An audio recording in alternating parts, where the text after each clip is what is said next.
Hello, initiates, and welcome to the Illumicorp video training course. I would like to officially welcome you as a member of the team. You've joined our organization at perhaps the most exciting point in our long history. Our founders shared a passionate dream to transform this country and eventually the whole world into one cohesive organization. When Illumicorp finishes gaining centralized control over the resources of the planet, and we will, we can then organize, distribute, and govern for the benefit of all.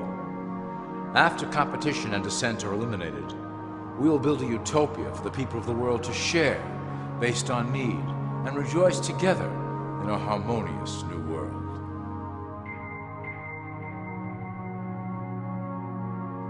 This presentation is designed to enlighten you about our organization's goals and achievements.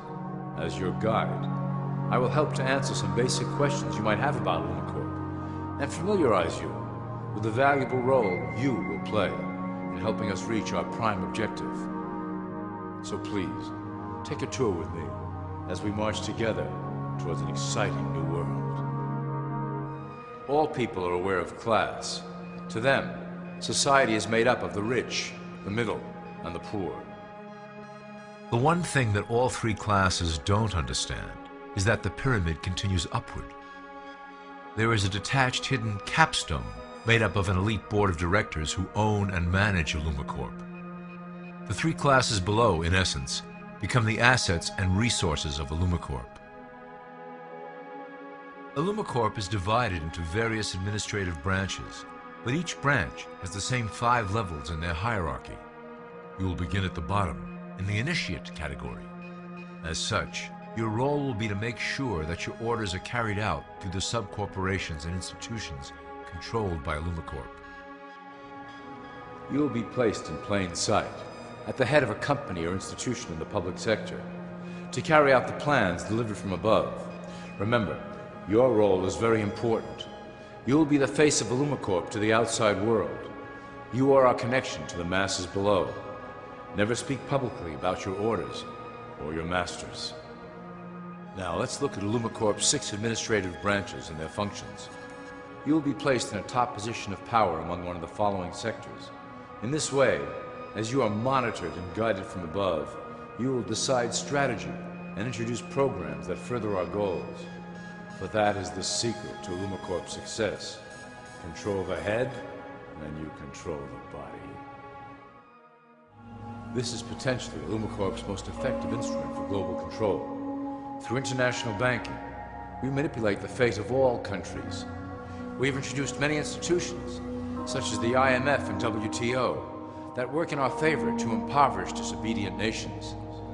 Always remember, debt is a powerful weapon against countries that don't share Illumicorp's vision.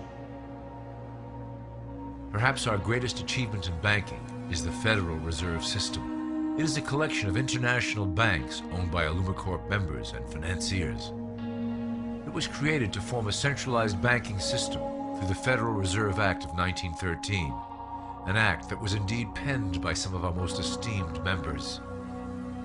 Many of you might still assume that the government itself prints and issues the currency. That is not the case. When America needs money, they go to our boys and ask for it. The money is printed, but it is only representative of a loan. Interest accrues on that dollar until it is paid back to the Fed. In fact, the federal taxes paid by the American population go almost entirely to paying off this debt. So you see, Illumicorp derives a healthy amount of its operation funding directly from the debt of the public. Needless to say, this is one of our most crucial sources of funding and one of our proudest achievements here at Illumicorp. Through mergers and acquisitions, we have slowly and silently bought up the majority of U.S. industry. Illumicorp and its members own most of the oil, transport, banking, media, food and communications industries in America and abroad. Through fewer and fewer conglomerates, we are able to effect with great precision the machinations of labor and government. Ultimately, corporations will replace government as a centralized international body that can meet the needs of the public worldwide without the chaos created by national self-interest. When Illumicorp goes public, Corporatism will be the foundation for world government. Conglomerates will merge into one cohesive corporation that is responsible only to Illumicorp and the needs of its global employment force. Illumicorp's control of the American military is another impressive tool in our possession. We have nurtured these institutions lavishly to serve as the prototype for our global police force. When ready, our technology and manpower will dominate those who oppose the coming new world order. By utilizing American patriotism, we have fostered in the American soldier the philosophy of peace through superior force.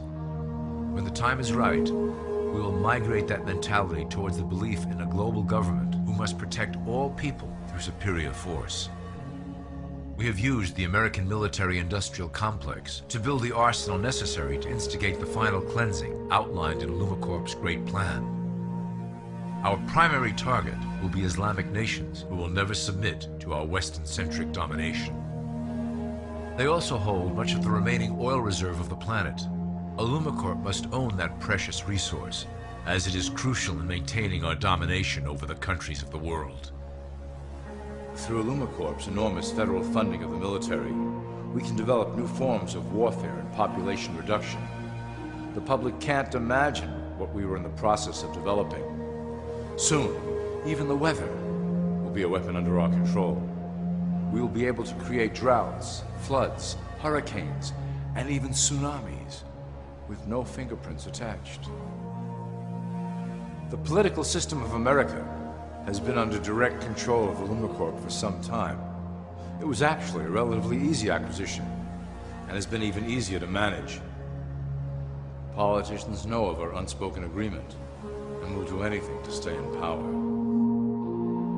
A two-party system benefits Illumicorp, in that it reduces all issues into a black and white debate. Through media, we can play side against side, using each where necessary to support our goals.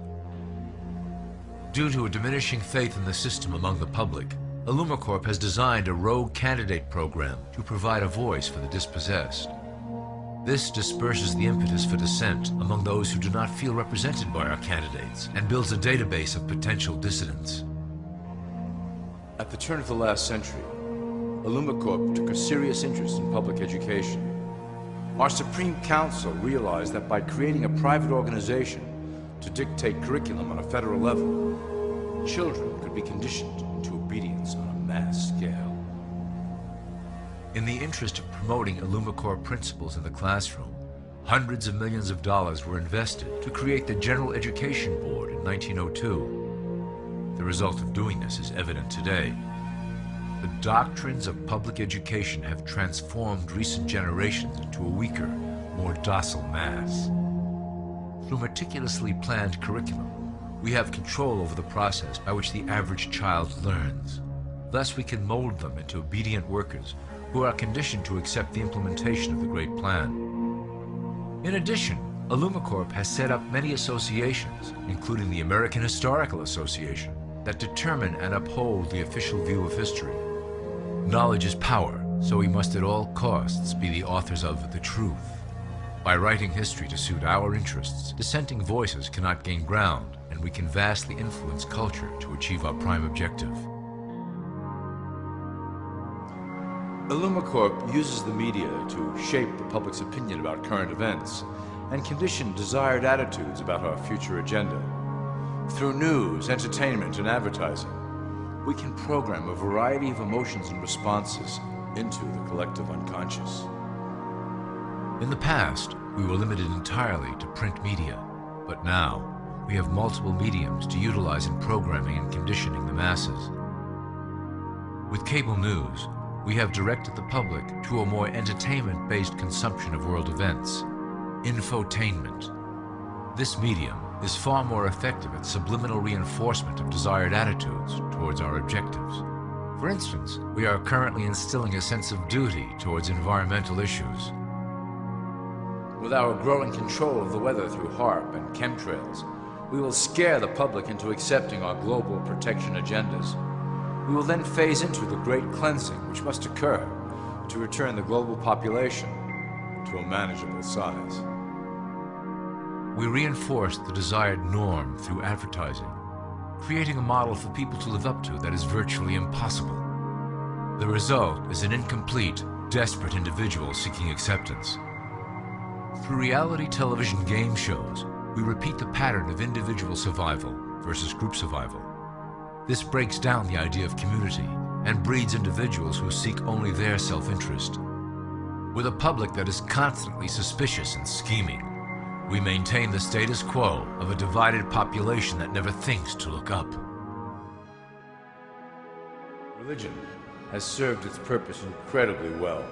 It is the oldest and perhaps the broadest form of social control utilized by Illumicorp. With religion, there is a written code of conduct that must be followed. The authors of the Holy Scriptures knew quite well how to lace that code with commands to maintain their dominance over the population. This system has survived through millennia to hold the flock together and bring us to today. Admittedly, religion is losing its power for control. However, the fanaticism that has arisen due to this decline is particularly helpful to Illumicorp. Our invisible influence in the Church has helped bring the Christian fundamentalists out of the background. We control their opinions on current issues through policies designed and written right here at Illumicorp headquarters. They are sent to our ministers, who then preach the Word of God and their interpretations of the Bible to their followers. Their blind faith is used to transform them into willing soldiers to defend our cause during the catastrophes ahead. As the final phase is enacted, we will propagate end-time prophecy to convince them of their convictions. The rise of Islamic fundamentalism works to Illumicorp's advantage as a threat that will demand violent action. In the coming years, planned terrorist attacks will warrant a full-scale retaliation and initiate the final phase of the Great Plan. Christians will support our actions, since they will believe them to be proof of the end times prophesied by Illumicorp's religious leaders.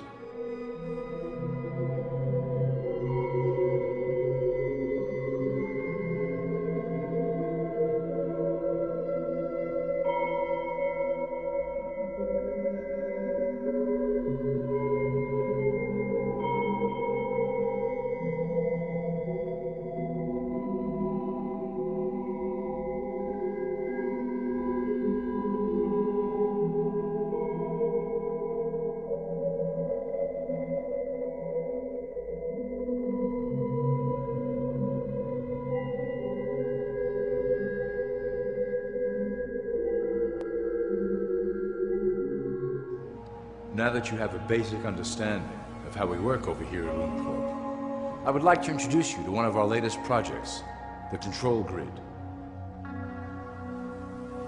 Since ancient times, it has been the desire of the Illumins to wield control of the masses below, both to protect us from them and them from themselves.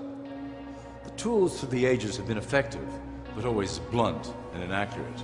But now, with the release of new technology to the masses, we have the real ability to implement a control grid with finance, industry, government, and military under our strict control.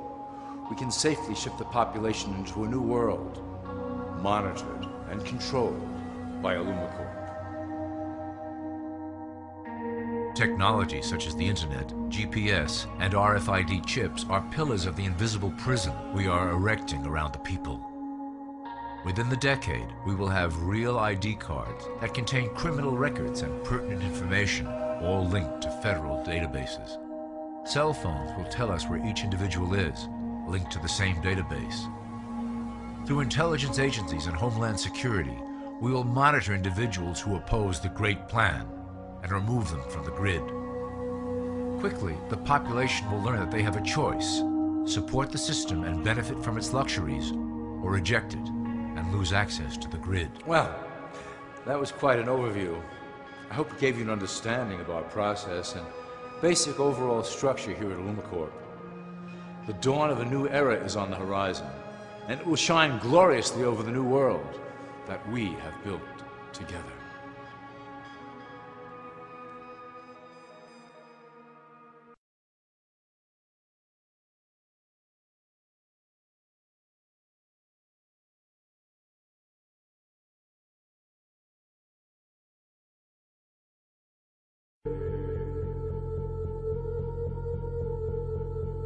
Many of the United States presidents have blood relations with each other.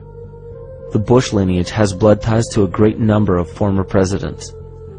George Washington, Millard Fillmore, Franklin Pierce, Abraham Lincoln, Ulysses Grant, Rutherford Hayes, James Garfield, Grover Cleveland, Teddy Roosevelt, William Taft, Calvin Coolidge, Herbert Hoover, Franklin Roosevelt, Richard Nixon, and Gerald Ford. Michael Tessarion points out in his work that Bush is closely related to every European monarch on and off the throne, and has kinship with every member of Britain's royal family. Bush's family tree can be documented as far back as the early 15th century. He has a direct descent from Henry III and from Henry VIII's sister Mary Tudor. He is also descended from Charles II of England. And we also find that George W. Bush is a direct descendant of Godfrey the Bullion. Godfrey was the first king of Jerusalem after he recaptured it from the Saracens, which was the name for the Islamic faith during the Middle Ages. It is interesting to note that the current occupation of the United States in the Middle East was re-established by the same family, George Bush Sr. in 1991, and again by George Bush Jr. in 2003.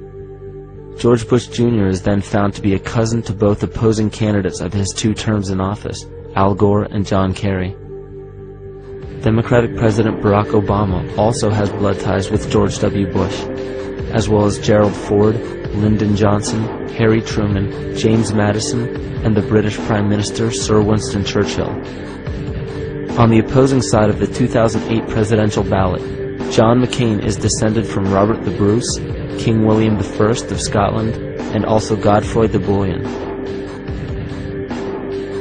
At West, but one of the things I discovered is that Dick and Barack Obama are 8th cousins. Was that an amazing thing? Yes, if you go back 8 generations, we have a common ancestor. So you're from Barack Obama? No, but I thought I should admit this fact as evidence that maybe I'm not completely objective about Mrs. Clinton. Now that we know Vice President Dick Cheney and Senator Barack Obama are distant cousins, the New York Post decided to check into the genealogy of President Bush, and his family tree has people talking. Check out this family tree, done with research by Ancestry.com. What would you say if I told you he's related to all of those people? But you're wrong. Oh, no, I'm not. Let me take you through this, branch by branch. Vice President Dick Cheney, the man who's only a heartbeat away from the presidency, is actually a blood relation.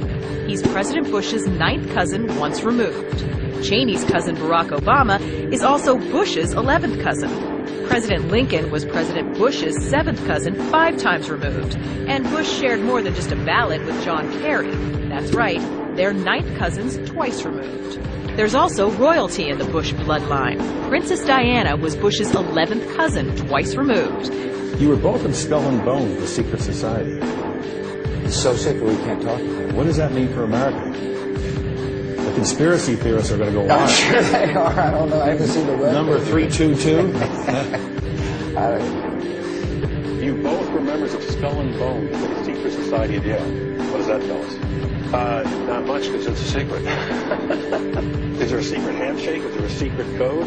I wish there were something secret I could manifest. 322, secret number? There are all kinds of secrets, Tim, but one thing is not a secret. I disagree with this president's direction that he's taking the country. We can do a better job, and I intend to do it. And we'll be watching Be Safe on the campaign trail. John Kerry will start joining us. And we'll be right back.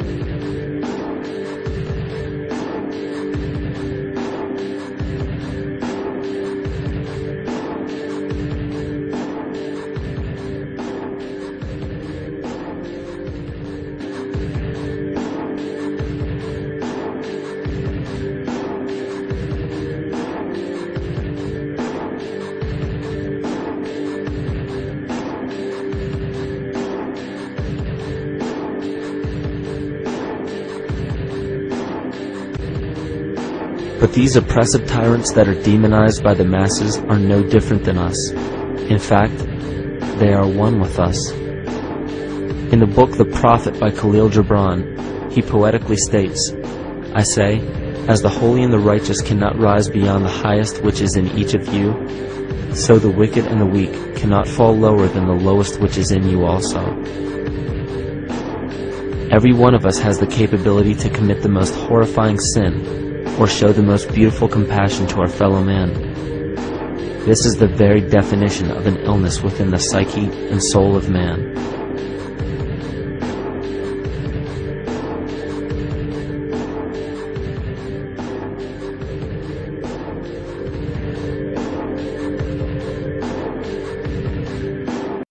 You heard Lynn talk about giving President Obama one of Gracie's pictures. She gave me the same picture, a Xerox copy of it. This is an owl that Grace had drawn.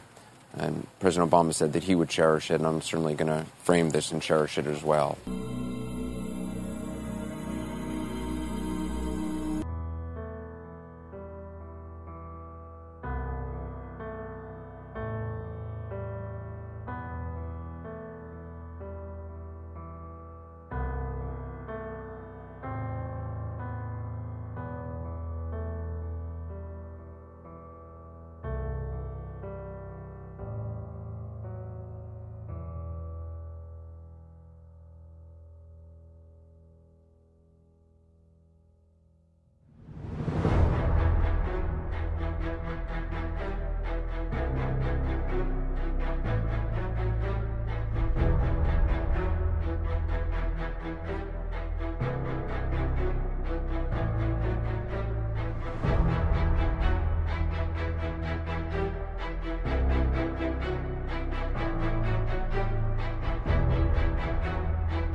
George Bush takes his inspiration from what he learned in Skull and Bones and from the Thule Society that Hitler and Goebbels and Goring cut their teeth in, Bohemian Grove, these evil organizations that perpetrate the ugly things that these criminals are doing to this country for which they must be held accountable. They are the most violent, dirtiest people on the face of the earth. Somewhere Americans are going to have to take their country back and start finding out who are these people. Who are these people we call our representatives, the Bushes. George Bush, the president, his father, went around the country talking about a new world order. The people who are running this country from behind the scenes do not care a thing about Americans or bloodshed anywhere.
Insect-borne diseases such as malaria will explode. Where it's dry, it's likely to become much drier. We're likely to see hundreds of millions of what we'll call environmental refugees. It has the potential to escalate into the largest global catastrophe mankind has ever known. Climate change could take on a life of its own, and global warming would become a runaway train. We'll have 8 degrees, we'll be 8 degrees hotter, and basically none of the crops will grow. Most of the people will have died, and the rest of us will be cannibals. Civilization will have broken down. The existence of our civilization is threatened by an immediate threat to life as we know it.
Last night I dreamt about how things were. Of every enemy of the state! And then I woke up here.